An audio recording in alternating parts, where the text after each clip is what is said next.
When we dissolve our past, we can look into the future. All of us, some of us, many of us have had difficult pasts. I don't think anyone on this earth has not experienced some difficulties in their past. And because of the difficulties we had experienced, we relive it. We replay it. We go over and over it in our mind. And then when we're put in a similar scenario, then we think it's going to be a similar outcome.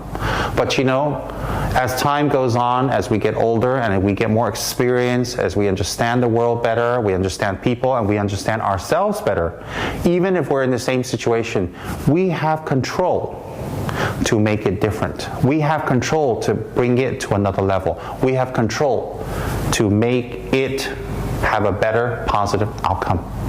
So therefore, holding on to the past, we are not able to look into the future because the future becomes the past. Whatever we are in fear of, whatever we are holding on to, whatever we are afraid of, will keep reliving itself now and in the future. So therefore, what am I saying here? When we dissolve our past, meaning just let go of it. It's not the same. You have friends, you have different situations, you are older, you're wiser, you have more experience, you have support, because you're not in the same situation as before.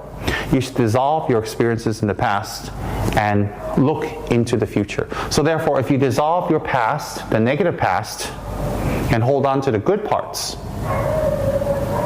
then you can look into the future. That means you do have a future.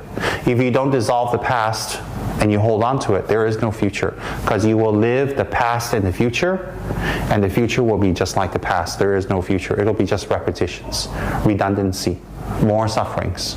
So therefore, let go of, dissolve the past in order to look into the future.